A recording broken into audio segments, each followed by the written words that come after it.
Happy New Year, and welcome back to the BlackTrack, where I do commentary and review on movies with an all-black cast, or at least a black lead. Remember when I talked about New Jersey Drive, and I said that movie was basically a ripoff of, or at least influenced by another better movie that came out earlier? Well, that movie is Juice, a 1992 film co-written and directed by Ernest Dickerson, which was his first movie. Juice is the story of four delinquent teens who seek respect and notoriety in their neighborhood, but soon learn that it doesn't come easy or without a share of problems. Dickerson said he initially set out to make Juice a film noir about the black teen inner city experience growing up around crime and violence. And if that sounds familiar, that's because it's the exact same setup that every director who's made these kind of films has repeated in other BlackTrack videos I've done. From John Singleton, to Nick Gomez, to Reginald Hudlin. They're all based off their childhoods, which is fine, but also makes them all a little derivative. Funny enough, when Ernest Dickerson originally pitched the film to a studio, they turned it down for being too violent and cynical, which is exactly what a film noir is, by the way. And as a matter of fact, they told him that if they purchased it, they would find another director and turn it into a comedy. Can you imagine? The movie started production before Boys in the Hood, but premiered after it. And I bet if he pitched it after that movie was made, he would have gotten a different response. Dickerson ended up getting the movie financed another way, and the rest is history. Dickerson took a little bit of a chance on the cast because with the exception of one of them, the entire main cast were first-time actors. Omar Epps was 17 years old when he landed the role of Q, a young aspiring DJ trying to escape the trappings of his environment. He was backed up by Jermaine Hopkins, who had only done the movie Lean on Me prior to this, which I've already covered on the BlackTrack, so make sure to check that out. Khalil Kane, who was actually 26 in real life at the time of filming, despite playing a teenager, and perhaps the standout star of them all, Tupac Shakur, in his first role with dialogue. Yeah, he was in the movie Nothing But Trouble prior to this, but he was just a background performer for Digital Underground, so does that even count? Casting 4 unknown actors in your very first movie is quite the gamble, but did that gamble pay off well enough in 1992 to make Juice an entertaining enough movie in 2022? Let's BlackTrack and find out.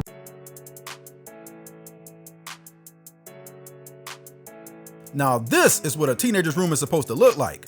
I don't know what that was in kids' room and house party. I wasn't even into DJing when I was younger, and I still wish my room could have looked like this growing up. This here is Q, and he doesn't even need an alarm clock because his mom's is loud as hell yelling at him to get up and go to school. He's not alone. All his friends get verbally assaulted in some form or fashion in the morning, well, except for Bishop, played by Tupac. He's got a loving grandma who cooks for him in the morning and everything, and a dad who, watches TV? In actuality, it's explained that Bishop's dad is traumatized by what happened to him in prison, and somehow I missed this when I saw Juice in 1992. Keep that in mind for later though, it'll be important. Q meets up with Raheem, played by Khalil Kane, and he already has a kid. It's something that's not really explored as much as I feel it should have been. As a matter of fact, this is the first of only 2 times we even see his kid. It's like the baby in New Jack City. It's only used to give some more dimensions to the character, but in this case, it should have been more of a focus. Tell me your movie takes place in New York without telling me that your movie takes place in New York. Hey, I'll take baby mama drama over gang bullying any day. Bishop gets cornered by Naughty by Nature here on his way to skipping school. Of course, it's not the real Naughty by Nature. I only said that because one of the bullies is Tretch, who actually is from Naughty by Nature. Fun fact, when Tretch showed up for his part, he showed up with a friend who the director and the casting agents thought would be perfect for the movie. That friend turned out to be Tupac Shakur, and the rest is history. They still made him audition though. He starts talking real tough when he sees his friends coming. Don't you just hate those kind of friends? Always getting everybody into trouble and expecting y'all to help him fight? Fight your own battles. The last piece of this crew is Steel, played by Sams from Lean on Me. Yeah, I know his real name is Jermaine Hopkins, but he's always gonna be Sams to me. Yo, this scene looks mad familiar. Where have I seen this before? I love this pool hall scene because there's just so much going on. Raheem hustles people on the pool table, while Q has a little side business selling party mixtapes. Yo, bad news though, being that we in a recession and all, yo, the shit's gonna cost $15 instead of $10. $15? $15. Sam's bets people at a video game, and the video game is quite the Easter egg. It's the first Street Fighter if you didn't know. No, not the first Street Fighter 2, the very, very first Street Fighter. It's hard to see one of these cabinets in real life, let alone a random movie like this. The absolute best part though is Trip, played by Samuel L. Jackson, and Orange Juice Jones having a debate about the attractiveness of a woman he was messing with. All you could see was that number one thing, that butt. I don't even know why you thought that was so tough. Because she got the snapping nappy dugout. The snapping nappy dugout? Snapping nappy dugout. And before you ask, yes, it's that Orange Juice Jones.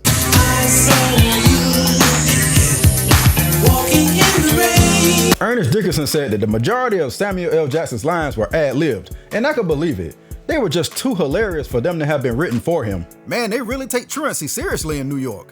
Is it really necessary to send the cops? Sam Jackson warns them, but look how he's just standing there while the cops rush in like he's not complicit in their truancy. Either the cops are on the payroll or Tripp is an informant. What's up with the fancy dismount, Bishop? You know, you probably wouldn't have gotten stuck if you weren't auditioning for pole vaulting like this was the Olympics. Everybody gets away but still. But if I was the cops in this town, I wouldn't even bother seeing how easy it is for him to just run out of the school. Fat bastard. Oh shit! Yo, what's up? Look at this flashlight cop brother run. Why do y'all care so much? It's not all hustling and skipping school with these guys. Q actually has aspirations to make it as a DJ. He wants the fellas to stop by the record store so that he can borrow a few records for his audition. Hey girl, you almost make a brother want to pay for this stuff.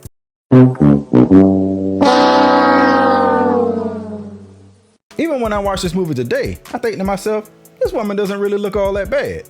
Yeah, the gold tooth is a little much, but that's about the only thing you could really complain about. Well, I'm glad to say I've been vindicated by Ernest Dickerson, because he said they purposely made this woman look worse than she actually did by giving her that big gold tooth, a ton of makeup, and filming her with a different lens to make her forehead appear bigger. I tried to find a modern picture of her, but I couldn't, so I'll just take his word for it. Do they do all these same things every day? Because this is quite the itinerary. Pool halls, record stores, robbing bars with EPMD in them. That last one actually wasn't them, but Bishop wishes it was because they were cool with the guy who did. Raheem doesn't think they should be getting involved with stuff like that. I mean, it's not like they're criminals or anything. I don't know, Raheem. Maybe if you was making some real Skrilla, your baby mama wouldn't be getting in the cars with rappers named Special Ed. But that was your woman. Now what you doing? Ooh, salt in the wound. Missing out on that robbery got Bishop thinking real hard about life. He's tired of being bullied by Great Value Albie Shore and feels like they should start taking what they want and taking over. I mean, I get his motivation, but his delivery is terrible. All we do is fucking run! Feel like I'm on the goddamn track team. We do get our first glance at his unstable mindset though. Aw, don't we wish all parents were as supportive as Q's mom? Having that support is probably what helped him kill his audition and get a spot at the DJ competition. It's ran by Queen Latifah, and she likes what she hears. Glad to see she's no longer ruining the lives of easily impressionable college freshmen. Originally, this role was supposed to go to Africa Bambaataa, but for some unknown reason, he said he didn't want to be associated with the movie. That's a hell of a mystery to me, considering how many famous hip-hop stars were in this movie. Hopefully he could shed some light on that one day. My brother, heard you made that DJ comp. Congratulations. You know what I'm saying? I like the idea that Tripp somehow knows everything and everybody. It adds a certain level of unnecessary mystery to his character. Look at that smile on Quincy's face. He looks like Calvin when he first got that job at McDonald's. There's just one problem. In his absence, the crew decided that to get some real money, they're planning to rob a local convenience store. Raheem even went to buy a gun for the event. I kind of take issue with the sudden elevation in their criminal activities. There's honestly no real reason or motivation for them to do this robbery. They don't need the money for anything, plus they'll be easily recognizable to the store owner who's known them since they were kids. Just seems out of character for Raheem if his only motivation is that his baby mom's found another man with more money. Q has something to strive for, and Sam's doesn't have a backbone, so he'll do whatever. That just leaves Bishop as the only mentally unstable person out of the four who's down to do this. So of course he gets to be in charge of the gun. What could go wrong? Even though the DJ contest is ridiculously and unnecessarily lengthy, it gets a pass from me for the culture. It's just so hip-hop and I love it. I can't think of any other movie that highlights the art of DJing and mixing as much as this movie, but I'm sure somebody in the comments will correct me. The only reason Q was even allowed to go was because they needed an alibi, which is actually one of the smarter ideas that they had considering how packed the club is. That's about where the good ideas end though, as they didn't even bother to cover their eyes for the robbery. Sam says Raheem's name, and Bishop just ups and shoots the store owner for no reason. Oh, I'm sorry, there actually is a reason. It's because he's out of his mind. Their first idea is to get rid of the murder weapon, but I don't know why they care. It's a black market gun anyway that can't be traced to anybody. I say let Bishop keep it. Let him get caught with the evidence. Looks like he's already made that decision for them when he's hesitant to give up the gun. Raheem is brave as hell for trying to take it out of his hands. Come on, Raheem. The light-skinned bros need a win on the BlackTrack after Nino Brown stabbed Christopher Williams on New Jack City, and Lim hit a home run on Samuel in Soul Food. What you got?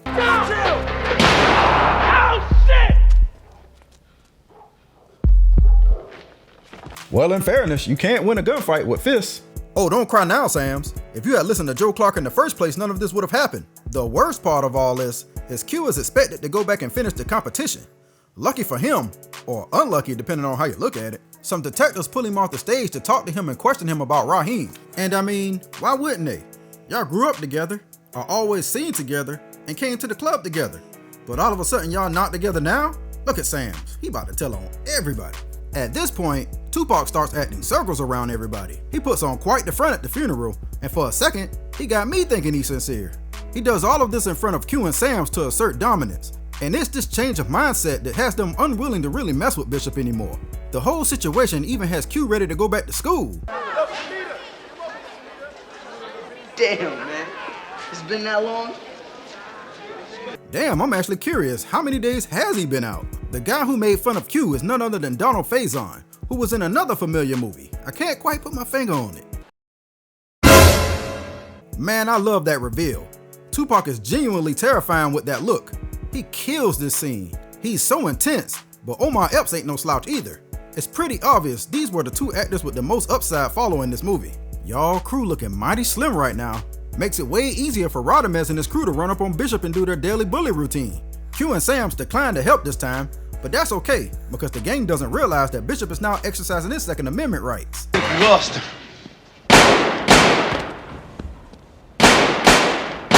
Riverside, motherfucker.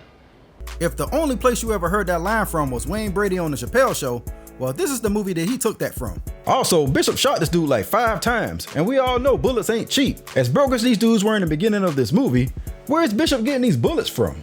Is it like Chris Rock says in his stand-up? Is he taking his bullets back? I believe you got my property! Having a feeling that Bishop saw his betrayal and is gonna take revenge, Q takes $20 to an underground gun shop ran by this nice old lady. The lady is actually director Ernest Dickinson's mother. She gives Q about $20 worth of gun and doesn't even charge him because she knows his mother. Come to find out, this is the same place that Raheem got the gun that Bishop has now. So you just giving all the neighborhood kids the tools to kill themselves because you know their parents? Then she has the nerve to say, "Tell your mother Jackie said hi." Yeah. How's that conversation gonna start? Bishop gets Sam's away from his house really just to get him to let his guard down, just so Bishop could start taking out his friends one by one. I can't blame him for thinking he can get away with blatant murder, because it doesn't take much effort to convince everybody in the city that Q did all the murders and not Bishop. Now Q got to run for his life, not just from Bishop, but the whole town. The only person willing to hear him out is old Trip here, for a fee. That's all I got, G. $1? Wait a minute, what happened to the $20 you had earlier? Wouldn't you know it, Sam survived, and he's getting taken care of by Q's girlfriend. Yeah, there's a subplot with Q being in a relationship with an older woman who's going through a divorce. I never thought it added much to the story, and I still don't, so I didn't talk about it. Plus, I feel like they could have used all that time to give better motivation to them committing that robbery earlier. As a side note though, she's played by Cindy Herron of En Vogue fame, so good for Omar Epps. He was one lucky 17-year-old. Q told Trip to tell Bishop to meet him at a specific location so that they could talk it out. Which, by the way, they are way past talking. And on top of all that, this fool threw away the gun after growing a conscience. Bad idea.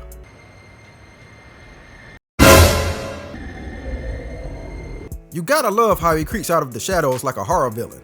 I love the way that was shot, with the different color palettes and perspective shot and everything. Hell, it might as well be a horror movie. Bishop is a scary dude. You know what else I give this movie credit for?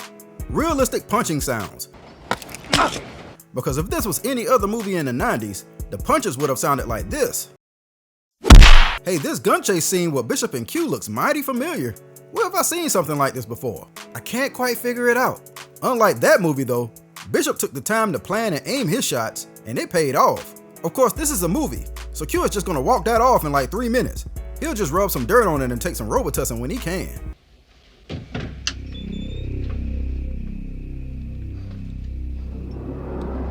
So, nobody in this elevator can tell how awkward and tense this standoff is? Look how oblivious they all are. What you gonna do, shoot me in the elevator? It's time to play a game that I like to call F Around and Find Out. For the $20 that Q held on to instead of giving it to Trip, what do you think the answer is? A. Nah, I'm not that crazy. B. I only shoot shots with the ladies. C. You think. Or D. Only if you give me my bullet back. Your answer, please. I bet y'all reacted to that. Q, why didn't you just run? What the hell you doing? Well, at least with Bishop disarmed, this is more of a fair fight. As a matter of fact, It seems like Bishop completely gave up on everything and is caught trying to take home this girl from the house party before escaping out of a window. If that doesn't prove that Bishop ain't shit without the gun, I don't know what does. I still for the life of me don't know why Q is following him. You're not gonna talk sense into this dude. And not only that, you've been shot. Take your ass to the hospital. Of course, Bishop tries to get the drop on him. It doesn't last long and pretty much ends with Bishop accidentally going over the edge and Q catching him before he drops. Now, this is a pretty iconic ending as far as cult classic movies go. And I had no idea after all these years that it wasn't the planned original ending. And you know what? The original ending was so much better. So originally, Bishop was supposed to actually be holding on to Q to try to survive, and not the scene we got with Q holding on to Bishop. But in the original scene, when Bishop hears the cop sirens coming, he decides in his head that he doesn't want to end up like his father and lets go of Q to fall to his death because that would be preferable to prison. That would have been a fantastic ending that ties into something we actually see earlier in the film. So of course the studio hated it and made Ernest Dickerson change it to what we got. Tupac hated it so much that he asked Dickerson if he could do a dumb scream in protest. So that's why he sounds so weird going down. Where were all y'all when I was getting my ass whipped? I wonder if they added all of this to the awkward ending too. It should have just ended with Q walking away or the freeze frame on his face. But instead we get this. Yo, you got the juice now, man. But wait a minute. Isn't that the guy from earlier that was complaining about spending $15 on one of Q's mixtapes? Looks like you got your money's worth to me. Look at all these people. Plus you got a rooftop fight and a murder. You bet not ever complain about the price again. Let's get to the grade.